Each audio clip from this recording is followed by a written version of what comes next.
Tengo el agrado de presentar al profesor Raúl Fernando Campuzano Droguet. Es abogado de la Universidad de Chile, profesor titular de Derecho Internacional, Facultad de Derecho de la Universidad del Desarrollo, Master of Arts de Estudios de Paz Internacional en la Universidad de Notre Dame en los Estados Unidos, Máster en Derecho en la Universidad de Leiden, Países Bajos. En la actualidad se desempeña como director de posgrado en la Facultad de Derecho de la Universidad del Desarrollo, director académico, magíster en Derecho Ambiental, Facultad de Derecho en la misma facultad, y profesor de Derecho Internacional Público, Privado y del Medio Ambiente. Es un profesional de una amplia experiencia en la enseñanza del derecho. Profesor Campuzano Droguet, la audiencia, el micrófono y la pantalla es suya. Quiero partir felicitando al profesor Travieso y a todo su equipo académico por el excelente y sostenido trabajo que realizan en relación con el derecho internacional y su enseñanza. Son realmente para mí una inspiración y un modelo. En segundo lugar, no puedo dejar de mencionar las especiales circunstancias que vivimos y que nos hacen encontrarnos en el ciberespacio, situación que no deja de interesarme y fascinarme, ya que me recuerda lo lejano que está el siglo XX al que pertenezco y cómo el siglo XXI nos informa de manera obstinada que nuestras fórmulas de interpretación ya parecen no seguir siendo válidas. En tercer lugar, quiero decir que he aprendido mucho escuchando a los académicos que me han precedido esta mañana. Realmente ha sido muy didáctico, muy refrescante.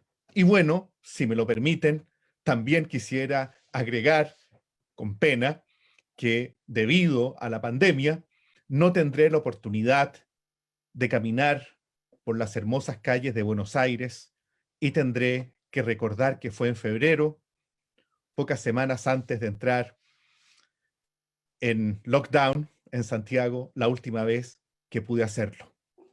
Quiero hablar hoy de Derecho Internacional del Medio Ambiente y de su enseñanza. Para ello, quisiera dividir mi presentación en dos partes. Primero, 6 propuestas para la reflexión y el debate, y luego 3 ideas de formas cómo enseñarlo. Vamos entonces a las propuestas. Primero, el derecho internacional del medio ambiente es parte integral del derecho internacional más que del derecho ambiental. Esto tiene efectos y consecuencias. Sujeto estrictamente a la dogmática del derecho internacional, pero abierto al cambio y al aporte de la interdisciplina. Segundo, el derecho internacional del medio ambiente es interdisciplinario por naturaleza. En efecto, para entender el derecho internacional del medio ambiente es necesario entender otras disciplinas y así se transforma en un sano recordatorio de la unidad del conocimiento, claridad que fuimos perdiendo debido a los especialistas disciplinarios y a los expertos en currículum académico. Esto me permite decir algo también sobre la tecnología en la enseñanza del derecho. Es una transformación a la que yo estimo no debemos temer y que debiéramos abrazar, entender, dominar y mejorar. Es cierto que la tecnología puede derivar en clases de mala calidad, pero eso no es responsabilidad de la tecnología, sino de quienes enseñan. Se trata de un desafío grande y con reales peligros y trampas. Pero al final del día, el futuro no se detiene y nosotros tampoco podemos hacerlo. It's a brave new world y debemos aprender a conocerlo y a funcionar adecuadamente en él. Tercero, el derecho internacional del medio ambiente es de creación reciente y por tanto es, hasta cierto punto, libre del peso de la historia del derecho internacional público. Se construye desde fuentes diversas más allá de la vertiente occidental europea. Es posible que el derecho internacional del medio ambiente colabore en el rescate del derecho internacional público de los perímetros dentro de los que la paz de Westfalia y la Guerra Fría lo confinó. Cuarto, el derecho internacional del medio ambiente aborda los grandes temas y desafíos del presente y futuro próximo, como cambio climático, diversidad biológica, hábitats y ecosistemas, salud y población, etc. Así, el derecho internacional del medio ambiente es un derecho transnacional y verdaderamente global, y nos permite una mirada fresca a temas antiguos. ¿Cómo abordar hoy, en el siglo XXI, nuestras res comunis? La crisis ecológica de alta mar no puede seguir soslayándose. También pareciera adecuado volver a mirar la lógica y estructura del sistema antártico. Y por supuesto, en la medida que el espacio exterior comienza a dejar de ser solo una potencialidad futura, también parece adecuado abordar su régimen jurídico de una manera novedosa. Y también, por cierto, la discusión sobre paradigma antropocéntrico y ecocéntrico. Quinto, el derecho internacional del medio ambiente puede aportar en la construcción de la versión actualizada de principios y valores del derecho internacional del siglo XXI. Se conecta así con derechos humanos, con soluciones alternativas de conflictos y con política pública internacional. Todo lo anterior con un compromiso fuerte con el rigor y la excelencia académica. Necesitamos profesores que no cedan estándares altos de estudio, conocimiento y práctica. Sexto, el derecho internacional del medio ambiente se conecta directamente con algunas de las grandes preguntas del siglo XXI derivadas del significativo y acelerado avances en ciencias y tecnologías. El futuro de sapiens y no sapiens. ¿Es posible así imaginar personalidad jurídica más allá de la persona humana? En los últimos años se ha empezado a discutir sobre la ampliación de la calidad de personas más allá de los seres humanos, esto es, de los Homo sapiens sapiens.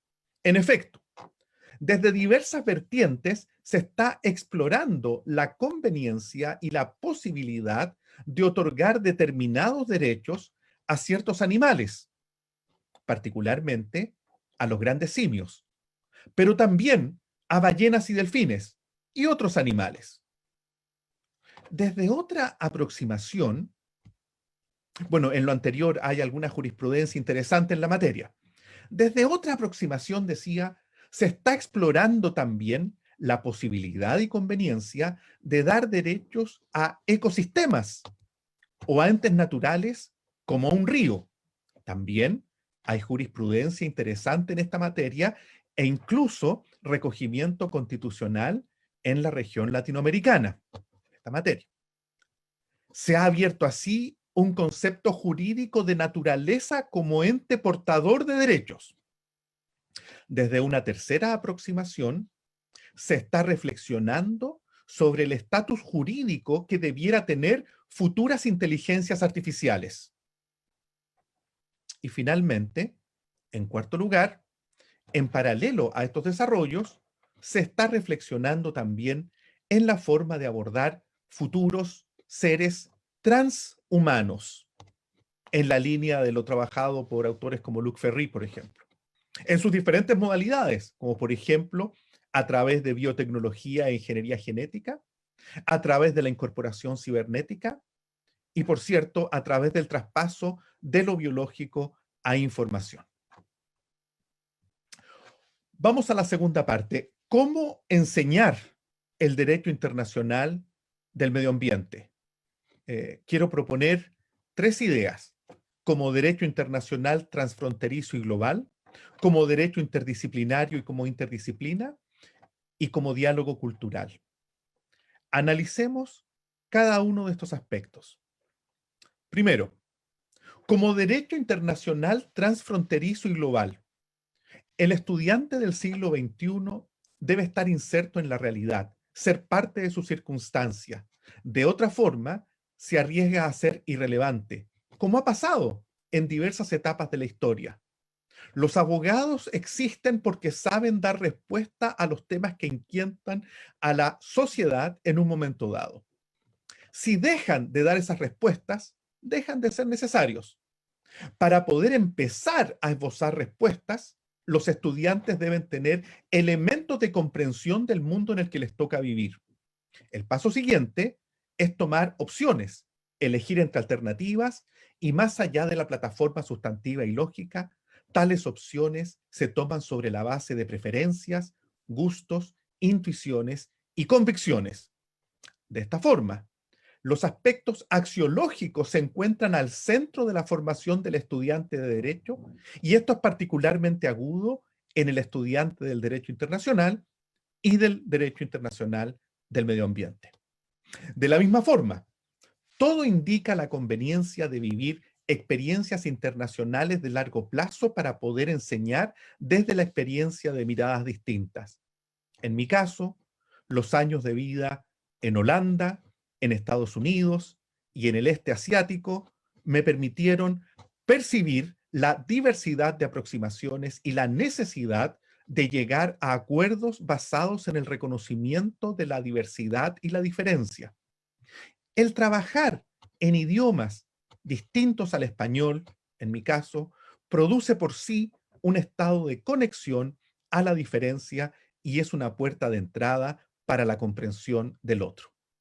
Segundo, como derecho interdisciplinario y como interdisciplina, integrando el aporte de otras disciplinas, de las ciencias de la naturaleza, de la biología y de la química, y también de la ciencia política, la economía y la filosofía, y por sobre todo de la ética, la bioética y el bioderecho.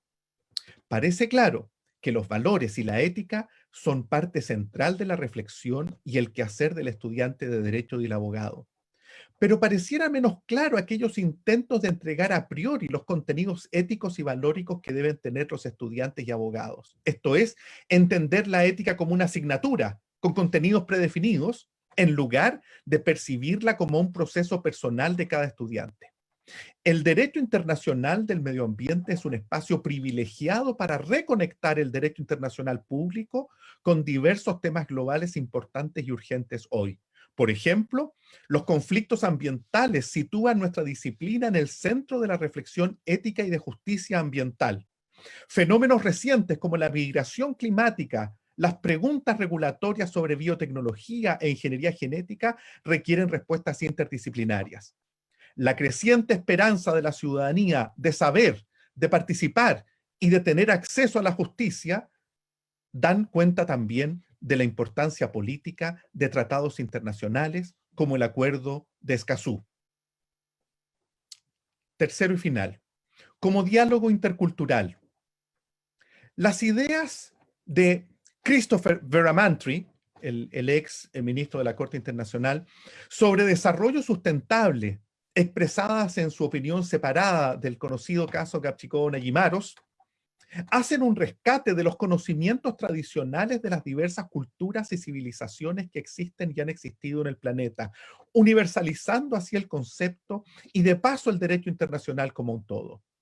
Veramantry recupera diversos sistemas legales no occidentales y reflexiona sobre los aportes que cada uno de ellos puede hacer para enriquecer el derecho internacional contemporáneo y específicamente la recientemente nueva disciplina del derecho internacional del medio ambiente. Toma como ejemplo el trabajo de Groth o Hugo Grocio respecto del derecho internacional e intenta hacer una interpretación de su esfuerzo aplicado ahora al derecho internacional del medio ambiente. Su propuesta es novedosa y se aparta de los cánones tradicionales de análisis e identificación de fuentes de derecho internacional, acercándolo así a otros esfuerzos como el del soft law y de intentos contemporáneos de repensar el derecho en un contexto de globalización y biocentrismo.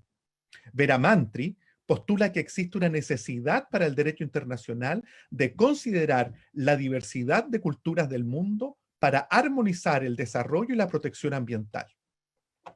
Uno de los aspectos más interesantes de la propuesta de Beramanti, el autor que estoy señalando, es que postula que recoger aportes de diferentes culturas y mirar el pasado por inspiración, el derecho internacional del medio ambiente no se aleja de los métodos tradicionales del derecho internacional, sino que por el contrario, de hecho estaría siguiendo la ruta creada por Grocio. En efecto, el conocido jurista holandés no estableció a priori un número de principios para conformar las bases del derecho internacional, sino que los buscó a posteriori de la experiencia del pasado, mirando todo el espectro de culturas disponibles en su contexto.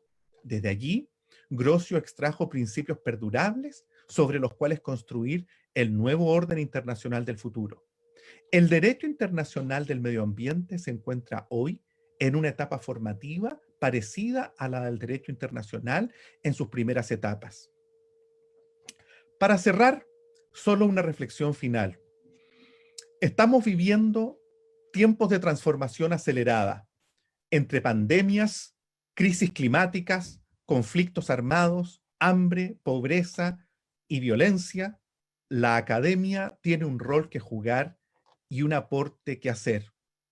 Hace tiempo, Hermann Hesse escribió: el árbol dice, mi fuerza es la confianza. Para nosotros, internacionalistas, en un mundo incierto y convulso, nuestra confianza está en el derecho y eso nos da fuerza. Muchas gracias. Bueno, profesor Campuzano Droguet, agradecemos sus enseñanzas y aportes a este Congreso Internacional sobre la enseñanza del derecho internacional, su enfoque sobre la enseñanza del derecho internacional ambiental, los grandes desafíos que presenta este en el presente y en el futuro, lo referente a subir los estándares en la enseñanza por parte de los profesores, ese enfoque tan interesante que ha hecho de derecho ambiental como res nullus, y cómo enseñar el derecho internacional en estas tres patas, como el derecho transfronterizo, el derecho internacional transfronterizo y global, derecho interdisciplinario e interdisciplina, ese diálogo intercultural con que debe contar el derecho internacional del medio ambiente, ha sido un aporte invalorable para todo lo que los hemos escuchado, ¿no? Y al final del día, el futuro que no se detiene, esperamos que las semillas que de este Congreso Internacional surjan puedan florecer y seguramente lo harán en este futuro incesante. Agradecemos nuevamente sus aportes, profesor Campuzano.